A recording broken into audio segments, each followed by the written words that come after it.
বুখারী বর্ণনা আব্দুল্লাহ ইবনে আব্বাস রাদিয়াল্লাহু আনহু সঙ্গে দেখেন যখন আব্দুল্লাহ মারা গেছে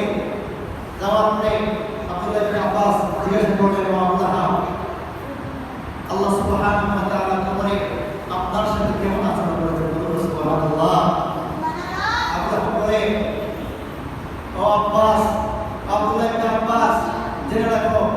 আমি আমার ভাতিজার হাতে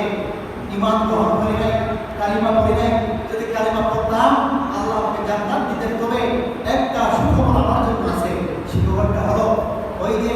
আমার ভাতিজা যদি এই পৃথিবীর মধ্যে জন্মগ্রহণ করেছিলেন আর আমি এত বেশি খুশি হয়েছিলাম খুশি হয়ে যাওয়ার কারণে আমি আমার দাসী সুমাইয়াকে আজাদ করে দিয়েছিলাম ওই যে শাহাদাত আঙ্গুলি দ্বারা আজাদ করে দিয়েছিলাম আল্লাহ সুবহানাহু ওয়া তাআলা ওই আজাদ করে দেওয়ার বিনিময়ে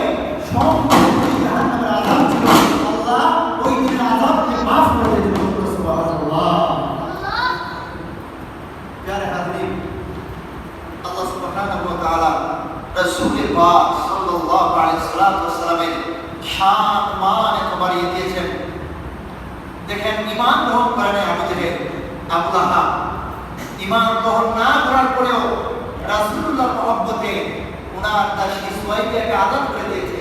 আর আল্লাহ এই ঘটনাটা পছন্দ লেগেছে। আল্লাহ প্রতি সোমবারে আবু লাহাবের কবরের মধ্যে প্রতি সোমবারে তার ওই যে শাহাদাত আঙ্গুল আছে শাহাদাত আঙ্গুলের মাধ্যমে একটা জান্নাতের নহর প্রবাহিত হয় ওই